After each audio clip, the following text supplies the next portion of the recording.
Եթերում ազատ լուրերի հիմնական թողարկումն է, ձեզ հետ են Անի Ստեփանյանը եւ Արա Աբրահամյանը։ Բարի երեկո, օրվա իրադարձությունները նախամարոտ։ Ոսկեպարծիներն ակնկալում են սահմանամերձ բնակապահովման պետական ծրագրի շարունակություն։ Վարչապետը Տավուշի մարզ կատարած այցի ընթացքում եղել է տարբեր բնակավայրերում, ծանոթացել մարզում 2023 թվականին կյանքի կոչված եւ իրականացվող ծրագրերին։ Իսրայելի վարչապետ Բենյամին Նեթանյահուն այսօր կառավարության նիստում հայտարարել է, որ Իսրայելը արդեն բազմաճակատ պատերազմի մեջ է Իրանի եւ աջակիցների հետ։ Հնարավոր լայնածավալ պատերազմի մասին կանխատեսումներ արել են տարբեր գերտերություններ։ Իրանա-իսրայելական եւ իսրայելա-պաղեստինյան առճակատման, դրա հետևանքով մերձավոր արևելքում ստեղծված պայթյունավտանգ իրավիճակի ու տարածաշրջանի վրա հնարավոր ազդեցության վերաբերյալ իրանագետ Էդվարդ Բերուջանյանի անդրադարձը։ 15 երկրից հայագետներ, համայնքների ներկայացուցիչներ, կրթօջախների տնօրեններ, ուսուցիչներ ժամանել են Հայաստան։ Մեկնարկել է համահայկական 11-րդ կրթական խորհրդաժողովը։ Սպորտային մարմնամարզիկ Արթուր Դավթյանն արծաթե մեդալ է նվաճել Փարիզի օլիմպիական խաղերում։ Օգոստոսի 6-ից պայքարը կսկսեն ըմբիշները, 3 օր անց էլ ծանրորդները։ Իսկ Հայաստանի հավաքականի նախկին դարպասապահ եւ ներկայում դարպասապահների մարզիչ Ռոման Բերեզովսկին այսօր նշում է իր ծննդյան 50-ամյակը։ Ֆուտբոլիստը վերհիշել է իր կարիերայի կարևոր պահերը եւ խոսել այժմյան ֆուտբոլի մասին։ Ջրային պարեկային ծառայությունը հուլիսի 1-ից անցել է ուժեղացված ծառայության։ Վերջին 1 ամսվա ընթացքում ջրահեղձ եղած քաղաքացիների դեպքեր չկան, փոխարենը 33 հանցագործության եւ 7781 վարչական խախտման դեպք է գրանցվել։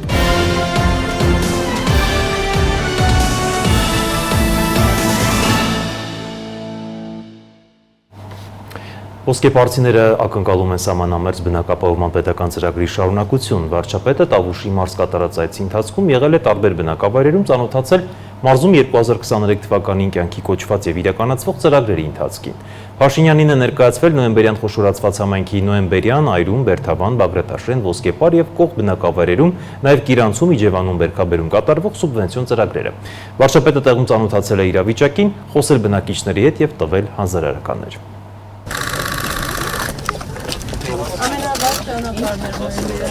Տավուշյան այցի ընթացքում վարչապետ Նիկոլ Փաշինյանին ներկայացվել են Նոյեմբերյան համայնքի Այրում քաղաքի ասֆալտապատման աշխատանքները։ Սուբվենցիոն ծրագրի ընդհանուր արժեքը 53 միլիոն դրամ է, որից 29 միլիոն դրամը հատկացրել է կառավարությունը։ Ոսկեպարծիներն ակնկալում են, որ սահմանամերձ բնակավայրերում բնակարանային ապահովման պետական աջակցության 16 միլիոնների ծրագիրը շարունակական կլինի։ Ես ձեզ ինչ խոստացել եմ, որ Ոսկեպարի զարգացումը,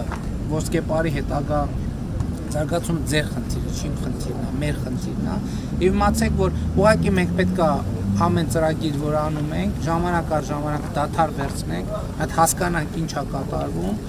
այդ ծրագիրը նենց անենք ավելի հասցեական լինի։ Կառավարությունը 47 միլիոն Շիրազի, 27 միլիոն դրամ էլ Բաղանիսի ասֆալտապատման աշխատանքներին է տրամադրել։ Գործադիրի ղեկավարին են ներկայացվել նաև Աճարկուտ, Կիրանց 3.7 կիլոմետր հատվածի վերակառուցման աշխատանքները, որի արժեքը 1.1 միլիարդ դրամ է։ Աշխատանքներն ավարտման փուլում են։ Հիմա այս մեր ցուցանակային էպոպեաների համար այս ասենք ով է դրելով չի դրել էական չի։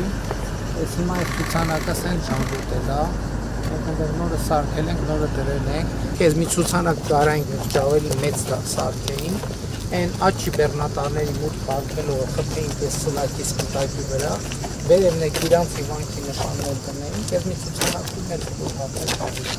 որ համ շատ ցուցանակ ունենան, համ էլ մեր խնդիրը լուծան։ Կիրանցում վարչապետին է ներկայացվել նաև նոր ճանապարհի կառուցման աշխատանքները, ասֆալտապատումն ավարտված է, վերջնական փուլում են նաև ճանապարհի կահավորման եւ հենակետերի կառուցման աշխատանքները։ Ճանապարհի ընդհանուր երկարությունը մոտ 0.7 կիլոմետր է։ Կիրանցի դպրոցի շինարարությունը եւս շուտով կավարտվի։ Այստեղ եւս բնակիչները ցանկանում են օգտվել սահմանամերձ բնակավայրերում բնակապահովման պետական աջակցության ծրագրից։ Ամենալավ ծրագրերից մեկը, որ այս բնակարանաշինության ծրագիրն է։ Ինձ թվում է բոլոր տեղերը այդ խնդիրը առաջանում է։ 2 տարի է սկսա մեր կառավարությունը խնդրում, աղաչում, պաղատում, ասում էր օգտվեք այդ ծրագրից, Կիրանց, Ոսկեպար, Բաղանիս, խնդրում ենք օգտվեք այդ ծրագրից, մատով են անում, ինչ եք ստից մտից բաներ եք ասում։ Հիմա եկավ 2000 լրացավ մի հատ պաուզա վերցնենք, հիմա սաղ տեղերն ասում են վաշ, բայց ծրագիրն ինչ է։ Հիմա մի քիչ կմտածենք, ուզում ենք վերլուծենք այդ մեծ փոքր խոչընդոտները հասկանանք, որովհետև մենք էլ ենք հասկանում, որ կարող է տեղեր կա, որ խոչընդոտներ կա, մենք չենք նկատում, բայց մարդիկ պրակտիկ կյանքում չեն կարող օգտվել։ Հիմա մենք այդ ծրագիրը ավելի նպատակային կդարձնենք։ Իջևան համայնքի Սարիգյուղ բնակավայրում արդեն Նիկոլ Փաշինյանը ծանոթացել է կառավարության խելացի անասնաշենքերի կառուցման ծրագրի ընթացքին։ Նոր անասնաշենքում ֆերմերն արդեն 16 գլուխ խոշոր եղջերավոր է պահում։ Դեռ կարող է քանակ ավելացնել։ Անասնաշենքը նախատեսված է 20-ից 25 գլուխ խոշոր եղջերավոր կենդանիների համար։ Դուք ինչքան գումար սկզբից ներդրեցիք։ Սկզբից 6 միլիոն։ Հետո ինչքան գումար հետ ստացա։ 23 միլիոն ինքը ծախսելա երկրորդ կատեգորիայի կոմա, ըստ գլխաքանակի եւ տարածքի։ Ինչքան հետ ստացել։ 16 միլիոն արտոնյալ որպես սահմանամերձի հետ ստացա։ 23 միլիոն ամոթում։ 23 միլիոն է գինը, որից 16 միլիոնը տվել է կառավարությունը։ Հիմա ասեմ, դուք ինչ ունեք, քան ինչ ունեք, որ ուրիշները չունեն, եւ այս ծրագրից դուք կարող եք օգտվել, մյուսները չեն կարող։ Չէ, անկեղծ։ Բերքաբերում վարչապետը հանդիպում է ունեցել բնակչության հետ, լսել նրանց խնդիրներն ու պատասխանել հարցերին։ Յոմ քանի տուն կա ընդհանրապես միջև այդ ծրագիրը։ 120 տուն է։ 120 տուն։ Փաստորեն համարյա գյուղի տների կեսի չափ տուն է սարքում։ Բնակեցված դիմացում ենք արդեն շփոթել։ 120 տնից 50 տուն է սարքում։ Փաստորեն մոտարապես գյուղի 40%-ի չափով տուն է սարքում։ Կատա։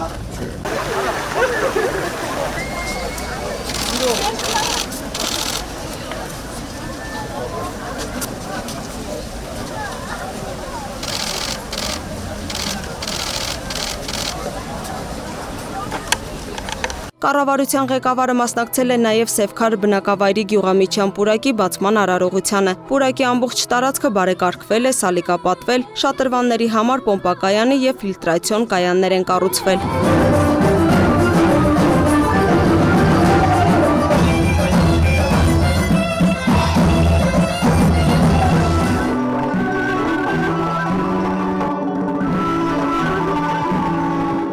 Լուսինե Գրիգորյան, Free News, Ազատ լուրեր։ ԵՄ-ն ակնկալում է, որ Լեռնային Ղարաբաղի հայերը Բաքվի հետ ուղիղ կբանակցեն հայրենի տարածաշրջան անվտանգ վերադարձի շուրջ, հայտարարել է Հարավային Կովկասի հարցերով ԵՄ հատուկ ներկայացուցիչ Տոյվո Կլարը։ Հավելել հույս ունեն, որ թշնամության եւ բռնության էջը վերջապես կարող է մեկընդմիշտ շրջվել Իշահ տարածաշրջանի ամբողջ բնակչության, այդ թվում Ղարաբաղի հայերի։ Կլարը մեջբերել է նաեւ Ադրբեջանն այս հարցում իսկապես պարտավորություն ունի, ինչը ինձ թվում է չի հերքում։ Նման ապագայի պարամետրերն ու պայմանները պետք է գտնել եւ համաձայնեցնել ներառական եւ փոխադարձ հարգալից երկխոսության միջոցով, ասել է ԵՄ հատուկ ներկայացուցիչը ու նշել, Լեռնային Ղարաբաղի հայերի վերադարձի համատեքստում բարձրացվում են այլ հարցեր, ինչպիսին է այսպես կոչված արևմտյան Ադրբեջանի հարցը։ Ինձ համար դրանք լիովին տարբեր հարցեր են, որոնք չեն կարող մեկ հարթության վրա դրվել։ Օգոստոսի 14-ից 16-ն էլ Նովոսիբիրսկում կանցկացվեն հավաքական անվտանգության պայմանագրի կազմակերպության Կոբալտ 2024 զորավարժությունները Ռոսգվարդիայի ղեկավարությամբ։ Այս մասին 10-ին հայտնել է Ռոսգվարդիայի մամուլի ծառայությունը։ Հայաստանը զորավարժություններին չի մասնակցի։ Գերատեսչությունում նշել են, որ միջոցառմանը կմասնակցեն Ռուսաստանի Դաշնության, Բելարուսի, Ղազախստանի, Տաջիկստանի եւ Ղրղստանի շահագրգիռ նախարարությունների եւ գերատեսչությունների ներկայացուցիչներ։ Իդեպ Զվարթնոց օդանավակայանում ծառայությունն ավարտելուց հետո ռուս սահմանապահները այն շարունակում են Հայաստան-Թուրքիա եւ Հայաստան-Իրան սահմանին, հայտարարել են ԱԱԾ-ից։ Իսրայելի վարչապետ Բենյամին Նեթանյահուն այսօր կառավարության նիստում հայտարարել է, որ Իսրայելը արդեն բազմաճակատ պատերազմի մեջ է Իրանի եւ աջակիցների հետ։ Հնարավոր լայնածավալ պատերազմի մասին կանխատեսումներ արել են տարբեր գերտերություններ, այդ թվում նաեւ Միացյալ Նահանգները։ Իրավիճակի լրջության մասին են վկայում բարձրաստիճան այցերը պատերազմի պատրաստվող երկրներ։ Հեզբոլլահը կրկին հրթիռակոծել է Իսրայելի հյուսիսը եւ կրկին ստացել պատասխան հարվածներ։ Իսրայելի պաշտպանության նախարարությունը հաղորդում է մի քանի տասնյակ հրթիռների մասին, դրանց մեծ մասը որսացել է հակաօդային պաշտպանության համակարգը։ Մյուսներն ընկել են չբնակեցված վայրերում։ Իսրայելի պաշտպանության բանակը հայտարարել է, որ իր զինված ուժերը պատասխանել են հրթիռակոծելով հարավային Լիբանանը։ Օրեր շարունակ այս փոխադարձ հարձակումները դեռ լայնածավալ պատերազմի չեն վերաճել, սակայն դրա նախադրյալները կան, պնդում են գերտերությունների հետախուզական աղբյուրները։ Ընդ որում, ըստ վերլուծությունների, Լիբանանին կմիանա նաև Իրանը, լուծելու Համաս խմբավորման քաղաքական առաջնորդի սպանության վրեժը։ Իսրայելի վարչապետ Բենյամին Նեթանյահուն այսօր կառավարության նիստում հայտարարել է, որ Իսրայելը արդեն բազմաճակատ պատերազմի մեջ է Իրանի եւ աջակիցների հետ։ Եթե մինչ այս Իրանի եւ Լիբանանի հարձակման մասին կանխատեսումները ոչ ուղղակի էին արվում, ապա այսօր արդեն դրա մասին բացահայտ խոսել է ԱՄՆ պետքարտուղար Էնթոնի Բլինքենը։ Նա Իրաքի մեծ յոթնյակի երկրների իր գործընկերներին ասել է, որ Իրանի եւ Հեզբոլլահի հարձակումը Իսրայելի վրա կարող է սկսվել նույնիսկ երկուշաբթի։ Բլինքենը հատուկ տեսակոնֆերանս է հրավիրել մերձավոր դաշնակիցների հետ քննարկել, ինչպես կարող են Իրանի եւ Հեզբոլլահի վրա դիվանագիտական ճնշում գործադրել, որպիսի նվազագույնի հասցվի պատերազմի ռիսկը։ Բլինքենը վստահեցրել է, որ Մերձավոր Արևելք ուղարկվող ԱՄՆ լրացուցիչ ռազմական ուժերը պաշտպանության, ոչ թե հարձակման համար են։ Միացյալ Նահանգների եւ Իսրայելի պաշտպանական գերատեսչությունների ներկայացուցիչներն են հեռախոսով զրուցել, քննարկել են իրավիճակը Մերձավոր Արևելքում։ Ըստ Պենտագոնի, Լոյդ Օսթինը անկեղծ աջակցություն է հայտնել Իսրայելի անվտանգությանը Իրանից, Հեզբոլլահից, Հութիներից եւ այլ խմբավորումներից ինքնապաշտպանվելու իրավունքին։ Իրավիճակի լրջության մասին են վկայում բարձրաստիճան այցերը պատերազմի պատրաստվող երկրներ։ Ռուսաստանի անվտանգության խորհրդի քարտուղար Սերգեյ Շոյգուն աշխատանքային այցով ժամանել է Իրան։ Շոյգուն Թեհրանում բանակցություններ կվարի Իրանի ազգային անվտանգության բարձրագույն խորհրդի քարտուղար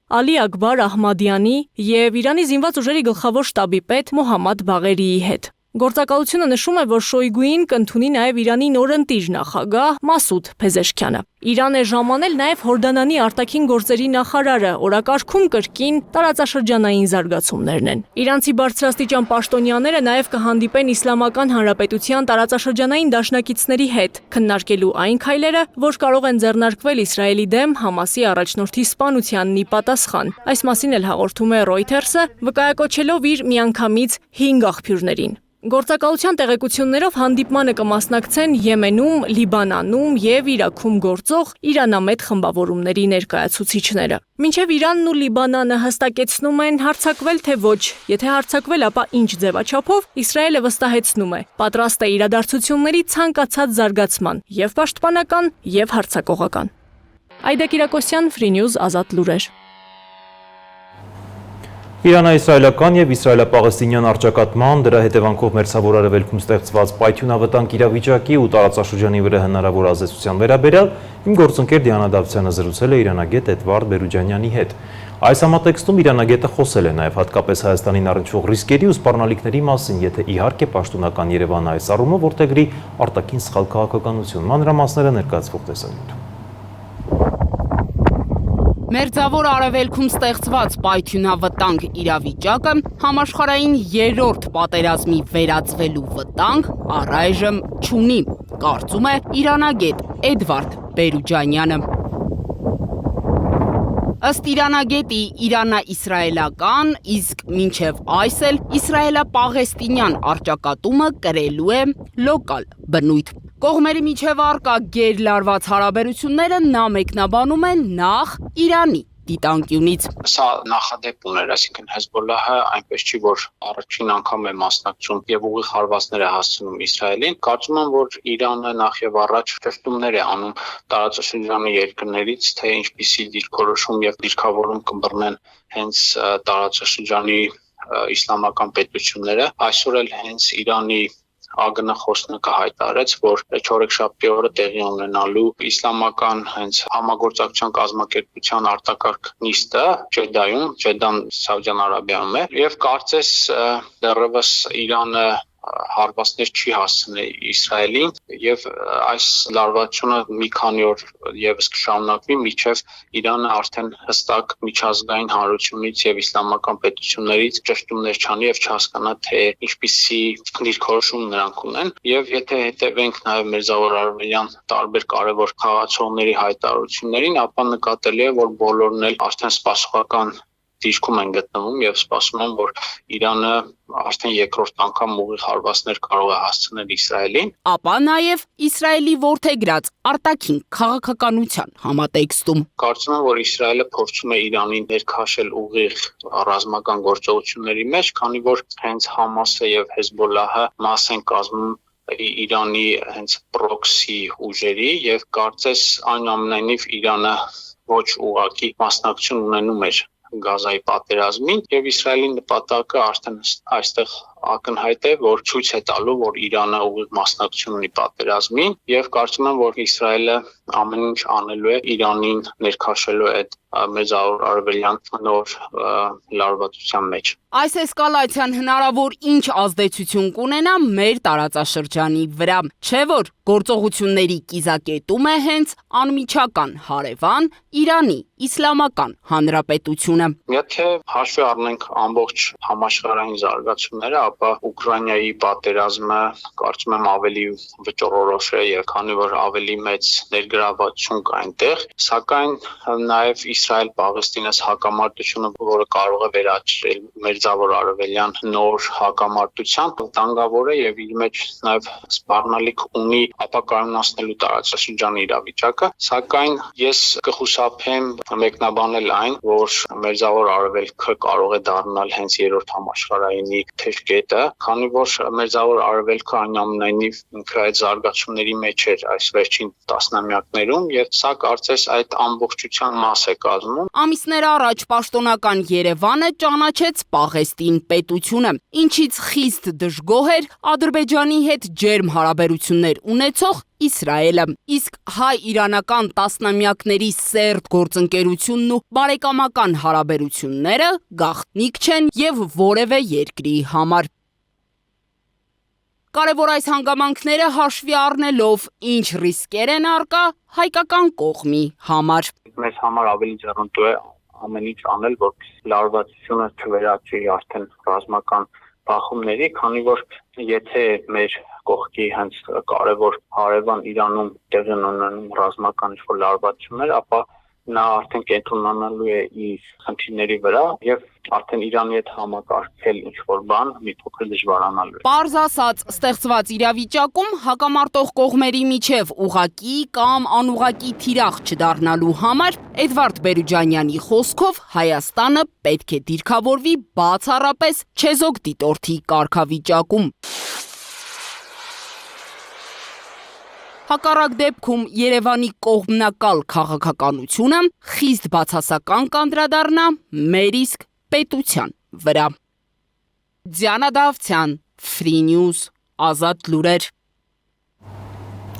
Չնայած օրեր տևած բողոքի ցույցերին, Վենեսուելայի ազգային ընտրական խորհուրդը պաշտոնապես արձանագրել է Նիկոլաս Մադուրոյի հաղթանակը նախագահական ընտրություններում։ Սա էլ ավելի է բորբոքել կրքերը մայրաքաղաքի եւ հարակից խոշոր քաղաքների փողոցներում։ Բողոքի ակցիաները ավելի են ահագնացել, իսկ աշխարհի տարբեր անկյուններից դատապարտում են իշխանության կողմից բիրտ ուժի կիրառումը։ Ավելին Միացյալ Նահանգների պետքարտուղար Անթոնի Բլինքենն էլ հայտարարել է, որ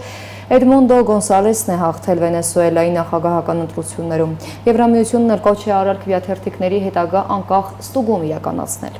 Ընտրությունների արդյունքների հրապարակումից հետո Վենեսուելայում ավելի են ահագնացել ընդդիմադիրների բողոքի ակցիաները։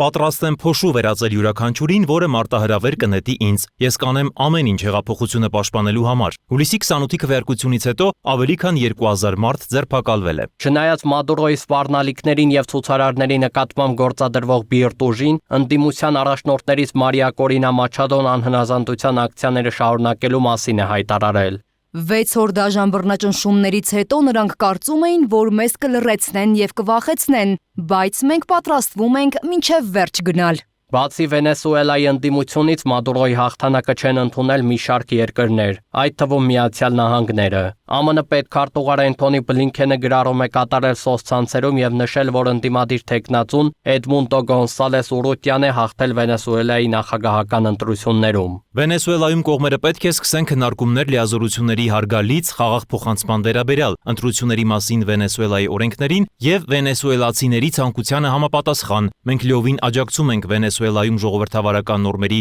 վերականգնմանը եւ պատրաստ ենք դիտարկել դրանց ամրապնդման հնարավորությունները մեր օտարերկրյա գործընկերների հետ։ Եվրամիության արտաքին գործերի եւ անվտանգության քաղաքականության հարցերով գերագույն հանձնակատար Ժոզեփ Բորելն հայտարարել է, որ ընտրություններում քվեարկության արձանագրությունների պատճենները, որոնք հրապարակվել են ընդդիմության կողմից եւ դիտարկվել մի քանի անկախ կազմակերպությունների կողմից, ցույց են տալիս, որ Էդմունդո Գոնսալես Ուրուտյան ըստ երևույթին նախագահական ընտրությունների հաղթողն է ձայների զգալի գերակշռությամբ։ Եվրամիությունը կոչ է անում միջազգային հեղինակություն վայելող կազմակերպություններին քվեաթերթիկների հետագա անկախ ստուգում իրականացնել, իսկ Վենեսուելայի իշխանություններին վերջ տալ ընդդիմության եւ քաղաքացիական հասարակության անդամների կամայական ձերբակալություններին, բռնաճնշումներին, ազատ արձակել բոլոր քաղբանտարկյալներին։ Կանադայի արտաքին գործերի նախարար Մելանի Ջոլին եւս դատապարտել է բռնությունը եւ հայտարարել, որ միջազգային դիտորդները ներկայացրել են արժանահավատ ապացույցներ, ըստ որի ներկայացված արդյունքները չեն արտացոլում Վենեսուելայի ժողովրդի կամքը։ Free News, Ազատ լուրեր։ Անդրադառնանք այլ թեմաների 15 երկրից հայագետներ, համայնքների ներկայացուցիչներ, կրթօջախների տնօրեններ, ուսուցիչներ ժամանել են Հայաստան։ Այսօր մեկնարկել է համահայկական 11-րդ կրթական խորհրդաժողովը։ Երկամյա պարբերականությամբ մասնագետները քննարկում են արտերկրում հայկական կրթօջախների առկա հիմնահարցերը Սփյուռքի ամենօրյա եւ մեկօրյա դպրոցներում արևելահայերենի եւ արևմտահայերենի դասավանդման հիմնախնդիրները։ Համահայկական 11-րդ կրթական խորհրդաժողովը կրկին մեկ հարկի տակ է հավաքել Սփյուռքի համայնքներում ազգային կրթության եւ դաստիարակության խնդիրներով զբաղվողներին։ Հայագետներ, համայնքների ներկայացուցիչներ, կրթօջախների հոգաբարձուների խորհրդի անդամներ, տնօրեններ, ուսուցիչներ։ 15 երկրից 100 պատվիրակներ կքննարկեն արտերկրում հայկական կրթօջախների առկա հիմնահարցերը։ Կարևոր, այսպես ասած, շեշտադրումներից մեկը այն է, որ մենք գտնվում ենք կրթական լայնածավալ բարեփոխումների փուլում եւ խնդիր կա, որ նույն հանրակրթական պետական չափորոշին առավելագույնս լինի, այսպես ասած, Սփյուռքի կրթական ծրագրերի համադրելիություն, սա շատ կարևոր խնդիր է։ Երկրորդ, աշխարհը կրթությունը աշխարհում կանգ չի առնում։ Մենք ինքներս միացել ենք դիցուկ, օրինակ Transformative Education 2030 կամ փոխակերպվող կրթություն 2030 օրակարգին ՅՈՒՆԵՍԿՕ-ի եւ դրանից ներկայացնում ենք, որից նույն թվային կրթության մեջ թվային տեխնոլոգիաների ներդրումը եւ այլն կրթության նպատակադրումները առհասարակ որոշակիորեն ներկայացվում են։ Երկամյա պարբերականությամբ Հայաստանում գումարվող խորհրդաժողովների ընթացքում ամեն անգամ բարձրացվում են կարևոր հարցեր։ Հստակեցվում կրթության ոլորտում գերատեսչության կողմից իրականացվող ծրագրերն ու ուղենշվում հաջորդական քայլերը։ Սփյուռքում առհասարակ հայապահպանությունը ինքը մշտական մարտահրավեր է եւ դա այսպես ասած լուծելի մարտահրավեր չի։ Դա ժամանակը իրեն անում է եւ մեր խնդիրն է գտնել ավելի, այսպես ասած, կենսունակ մեխանիզմներ Սփյուռքում հայկական կրթության կազմակերպման համար։ Այսինքն մասնավորապես եթե առաջ դիցուկ որևէ համայնքում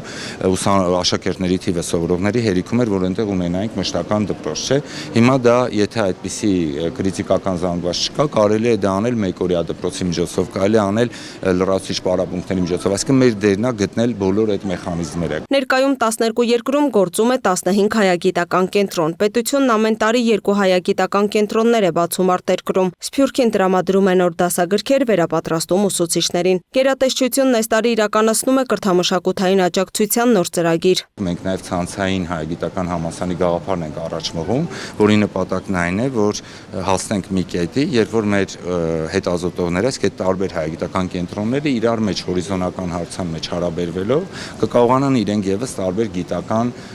ծրագրեր իրականացնել։ Ու մենք կտանք, ասենք, լրացուցիչ ֆինանսավորում բարձրագույն կրթության գիտության, ասենք, կոմիտեի միջոցներով հատուկ նպատակային տողով, որպեսզի խրախուսենք իրենց մեջ ա գիտահետազոտական կապերը հետազոտությունների իմաստով, բ ակադեմիական եւ ուսանողական շարժունությունը, որը եւս այդ mobility կոչվածը, որ եւս կնպաստի եւ այդ ամեն մի կոնկրետ կենտրոնի գրավության մեծացմանը։ Խորհրդաժողովի շրջանակներում տարբեր երկրներից եկած պատվիրակները հնարավորություն ունեն ծանոթանալու հանրապետությունում եւ Սփյուռքում կրթության ոլորտում առկա իրավիճակին, ուրվագծելու գործակցության եզրերը։ Պատվիրակները նշում են, որ կարևորագույն խնդիրը շարունակում է մնալ հայագիտության պահպանումն ու դրան միտված քայլերի իրականացումը։ Շատ ցանկալի կլիներ,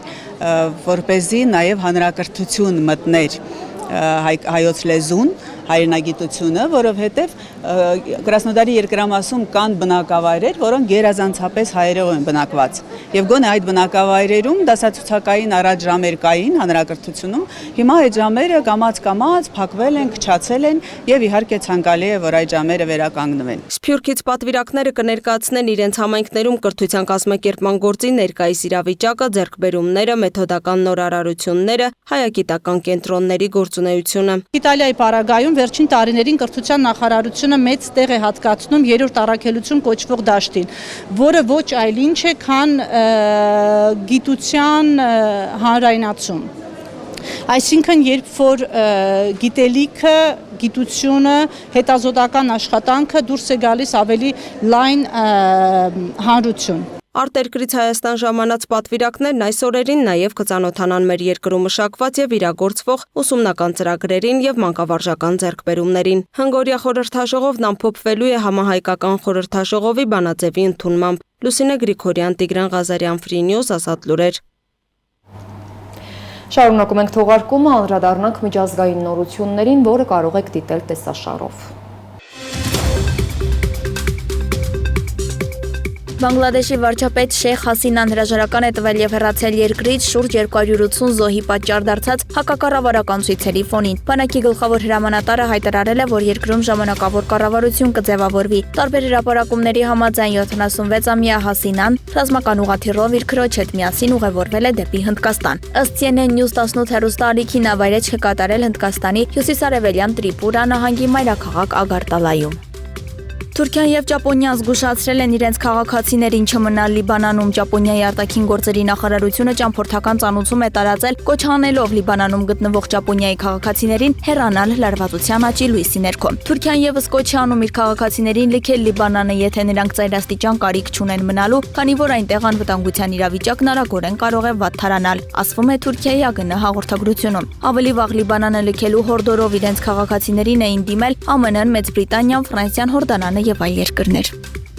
Մալի իշխանությունները խզում են դիվանագիտական հարաբերություններն Ուկրաինայի հետ, երկրին մեղադրելով միջազգային ահաբեկչության աջակցելու մեջ։ Որոշման համար հիմք են հանդիսացել Ուկրաինայի ռազմական ղեկավարության ներկայացուցիչների եւ Սենեգալում երկրի դեսպանի հայտարարությունները։ Մալի հանրապետության անցումային կառավարությունը ցնցված է Ուկրաինայի ռազմական հետախուզության խոսնակի դիվերսիոն հայտարարություններից Տինզաուատենում զինված ահաբեկչական խմբավորումների վաղկոտ դավաճանական եւ բարբարոսական հարձակմանն Ուկրաինայի մասնակցության վերաբերյալ, որի հետևանքով Մալիի պաշտպանության եւ անվտանգության ուժերի անդամներն են զոհվել։ Սա հաստատվեց նաեւ Սենեգալում Ուկրաինայի դեսպանի կողմից, ով բացահայտ եւ միանշանակ հայտարարեց միջազգային ահաբեկչության իր երկրի աջակցության մասին, մասնավորապես Մալիում ասված է հայտարարությունում։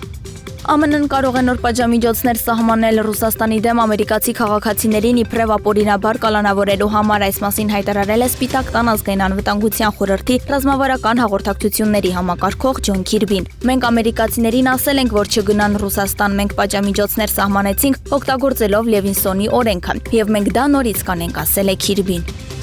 Մեծ Բրիտանիայի կառավարությունը հայտարարել է, որ արտակարգ հանդիպում կանցկացնի երկրի տարբեր քաղաքներում շաբաթ եւ կիրակի օրերին տեղի ունեցած անկարգությունների առնչությամբ, որոնց ընթացքում ավելի քան 150 մարդ է ձերբակալվել։ Ռոտերդամում ցուցարարները հարձակվել են հյուրանոցի վրա, որտեղ ապրում են ապաստան հայցողները։ Ցուցարարները ներխուժել են հյուրանոց, տարբեր առարկաներ հրկիզել, կոտրել ապակիները։ Առնվազն 10 իրավապահ վիրավորվել է։ Նմանատիպ ակցիաներ են տեղի ունեցել նաեւ այլ քաղաքներում։ Բոլթոնում ցուցարարների խմբի դեմ պատասխան ցույցով դուրս է եկել մոտ 300 հոգուց բաղկացած դիմակավորված խումբ։ Բրիտանիայի վարչապետ Քիր Սթարմերը դատապարտել է անկարգությունները եւ խոստացել պատժել դրանց կազմակերպիչներին եւ մասնակիցներին օրենքի ամբողջ ուժով։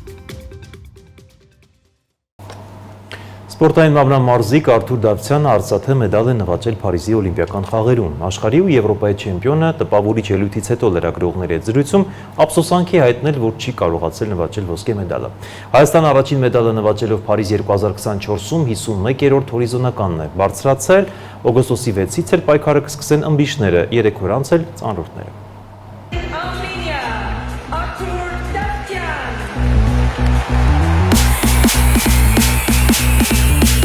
սպորտային մարմնամարզության աշխարհի չեմպիոն, Եվրոպայի առաջնությունների կրկնակի ոսկե մեդալակիր, 2021 թվականի Տոկիոյի օլիմպիական խաղերի բրոնզե մեդալակիր Արթուր Դավթյանը։ 31-ամյա Դավթյանը հենացածքի եզրափակիչում 2 ցատկերից հետո միջինացված արդյունքով վաստակել է 14.966 միավոր եւ դարձել օլիմպիական փոխ-չեմպիոն։ Հայաստանի ներկայացուցիչը զիջել է միայն ֆիլիպինցի Կարլոս Յուլոյին, որը վաստակած 15.166 միավորով դարձել է կրկնակի օլիմպիական չեմպիոն։ Արթուր Դավթյանը որակավորման փուլում վաստակել էր 14.666 միավոր եւ գրավել 7-րդ տեղը։ Տիտղոսակիր մարմնամարզիկն Armen Press-ի թղթակցի հետ զրույցում ամփոփել է Փարիզ 2024-ում ելույթը։ Դժվար էր, իրոք դժվար էր, որովհետեւ հենց առաջի օրը ես վատ հրա ու ստե արդեն հարցեր, որ ես եզրափակիչ դուրս գամ թե չէ, ու այդ օրը հազիվ հասկացրեցինք կոպիտ ասած ու փառքասո կարացինք եզրափակիչ դուրս գանք։ Կարայի ավելի լավ թռնեի, բայց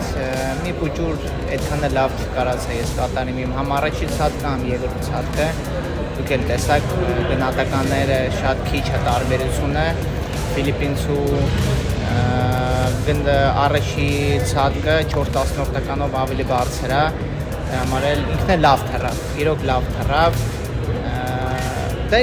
ոչինչ, հիմա ես հավում եմ, որ երկրորդ տեղը գրավեցի, իշտ այդքան էլ ուրախ չեմ, դրա համար ուզեի ոսկի նվաճեի, բայց դե փառք Աստծո, դատար ձեռներով չեմ գնալու իմ հայրենիք։ Սպորտային մարմնամարզության Եվրոպայի կրկնակի փոխ-չեմպիոն եւ աշխարհի գավաթակիր Վահագն Դավթյանն էլ 6-րդ տեղն է գրավել իր համար առաջին օլիմպիական խաղերում։ 35-ամյա մարմնամարզիկն օղակների վարժության եզրափակիչում վաստակել է 14.866 միավոր։ Վահագն Դավթյանը որակավորման փուլում վաստակել էր 14.733 միավոր եւ գրավել 7-րդ տեղը։ Այսպիսով, Հայաստանի մարմնամարզիկները եւս ավարտեցին պայքարն օլիմպիական խաղերում։ Օգոստոսի 6-ից պայքարը կսկսեն ըմբիշները, իսկ օգոստոսի 9-ից ծանրորդները։ Հայաստանն այս պահին մեդալային հաշվարկում 51-րդն է։ Ընդհուպ մոտեցել է Թուրքիային։ Մինչև օլիմպիական խաղերի ավարտը Հայաստանն անկասկած ավելի կբարձրանա մեդալային հաշվարկում, քանի որ ծանր հրետանին է գործի անցնելու։ Նարեկ Արուշանյան, Free News, Ազատ լուրեր։ Հայաստանի հավաքականի նախկին դարպասապահ եւ ներկայում դարպասապահների մարզիչ Ռոման Բերեզովսկին այսօր նշում է իր ծննդյան 50-ամյակը։ Ֆուտբոլիստը վերհիշել է իր կարիերայի կարևոր պահերը եւ խոսել այժմյան ֆուտբոլի մասին։ Բերեզովսկին հույս ունի, որ Հայաստանի հավաքականը շուտով կհաղթահարի բոլոր արգելքներն ու կմասնակցի աշխարհի կամ Եվրոպայի առաջնությանը։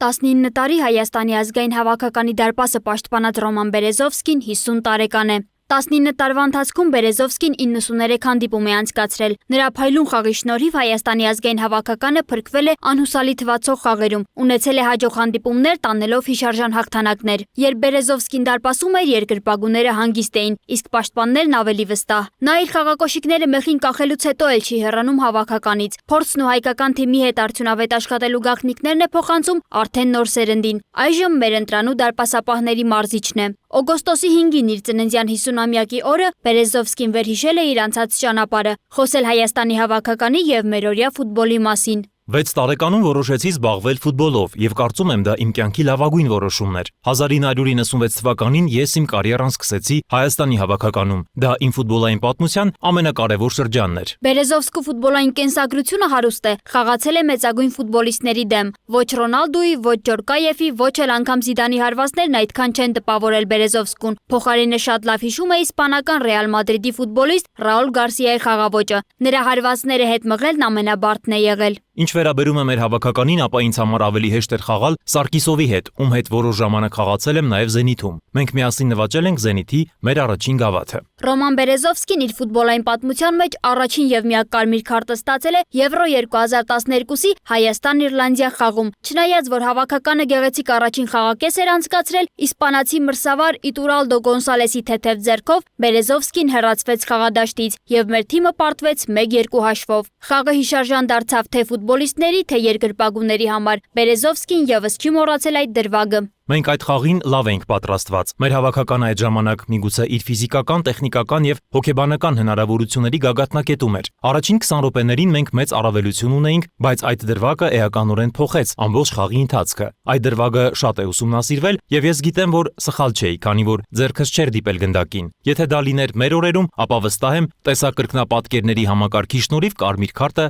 կչեղարկվեր։ Իրան միջական մասնակցությամբ չստացվեց Հայաստանի հավաքականի կազմում երբեք չխաղաց միջազգային մրցաշարերի եզրափակում, բայց հավատում է առաջիկա տարիներին հավաքականը կկարողանա դուրս գալ աշխարհի կամ Եվրոպայի առաջնության եզրափակիչ փուլ։ Մեր առաջատարները լավագույն վիճակում են եւ ունենք լուրջ շանսեր լուրջ մրցաշարերին մասնակցելու համար։ Խոսելով հավաքականի բոլոր ժամանակների լավագույն ֆուտբոլիստից Բերեզովսկին նշեց, որ Հենրիկ Մխիթարյանը թիմին լրացուցիչ մոտիվացիա էր փոխանցում, սակայն երբեմն անհրաժեշտ են փոփոխություններ թիմին նոր շունչ հաղորդելու համար։ Հիմա մեր հավաքականում Մխիթարյանին փոխարինում է Էդուարդ Սպերցյանը։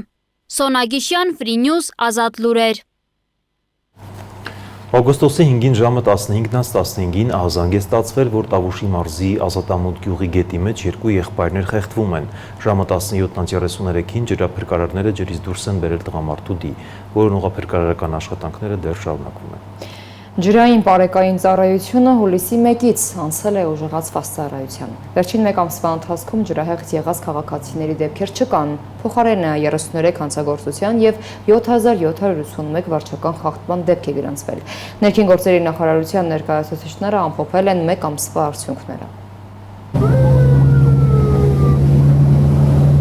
Սևանալճում ջրային պարեկները 24 ժամ ծառայություն են իրականացնում։ 2 նավ, 12 սկուտեր եւ 20 պիկապ հսկում է լճի առափնյա հատվածը։ Պարեկային ծառայության պետ Արթուր Խուդինյանը նշում է, որ ծառայությունն իրականացվում է 4 հենակետերում։ Թերակղզու, Շորժա, Հայրիվանք եւ Արցվանիստ վայրերում, որպեսզի կարողանանք 4 կետերից իրականացնել ծառայություն, որտեղ որ կա եւ հանրային լողափներ եւ մասնավոր լողափեր։ Լճում հանգստացողների անվտանգության ապահովման համար շատ կարևոր է ջրային պարեկային ծառայությունը, քանի որ այն դրական ազդեցություն է թողնում Սևանի ավազանում կարգուկանոնի պահպանման գործում։ Խուդինյանը ներկայացրել է մինչև օրս իրականացրած աշխատանքները։ Այս ընթացքում բացահայտվել է հանցագործության 33 դեպք, թմրանյութի 7, սառը զենքի 1, մարմնական վնասվածք 1, ապօրինի փայտանոց 1, ապօրինի ձկնորսություն 9, զենք զինամթերքի հայտնաբերում 2, ինչպես նաև 7781 վարչական արձանագրություն է կազմվել, որից ոչ թափ վիճակում վարելու 208, առանց վարորդական վկայական վարելու 373, չամրակապված վարելու հետ կապված 2012, թաղանթափատ կողային ապակիներ վարելու 132, վարելու ժամանակ ծխախոտայի արտադրության օգտագործելու 193, առանց տեխնիկական զննության վարելու 1642, հեռախոսից օգտվելու համար 473, այլ 2000-ից ավել։ Լողալ չիմացող ինքնավստահների, գինով ցած ջուրը մտնողների եւ առհասարակ քաղաքացիների օգնության կանչերն անարձագանք չեն մնում։ Լճում կանոնների խախտման առաջին դեպքն արձանագրվել է հուլիսի կեսերին։ Դրանից հետո էլ բազմաթիվ իրավախախտումներ են հայտնաբերվել եւ տուգանվել։ Իսկ հանգստացողները պարբերաբար զգուշացվում են լողամիջոցների ճիշտ օգտագործման եւ լողանշաններից այն կողմ չգնալու մասին։ Նորամուտություն ունենք 24 թվականին անընդհատ թռչող սարքերով իրազեկում է իրականացվում հանգստացողների շրջանում, հանրային լողափում եւ շորժայի հատվածում, իրականացվում է 3 լեզուներով՝ հայերեն, անգլերեն, ռուսերեն, որպեսզի թե մեր քաղաքացիները Հայաստանի Հանրապետության եւ թե Հայաստանի Հանրապետություն ժամանած զբոսաշրջիկները կարողանան հետևել անվտանգության կանոններին եւ ամենակարևորը պահպանել այդ անվտանգության կանոնները։ Վնիմание, ուշադրություն, հարգելի քաղաքացիներ, ձեր իսկ անվտանգությունից ելնելով փրկարար ծառայությունը զգուշացնում է։ Լողացեք միայն վերահսկվող հատուկ լողալու համար սահմանազատված տարածքներում։ Լողացեք միայն ազդալողաններից մինչև ափ ընկած հատվածում։ Ջուրը մտեք աստիճանաբար, որպեսզի ձեր մարմինը հարմարվի ջրի ջերմաստիճանի։ Սոնա Գիշյան, Free News, Ազատ լուրեր։ Իսկ այս ժամի համար նախատեսել ենք այսքանը, թողարկման ավարտին ծանոթացեք եղանակային կանխատեսումներին։ Իսկ մենք ձեզ հրաժեշտ ենք տալիս, ցտեսություն։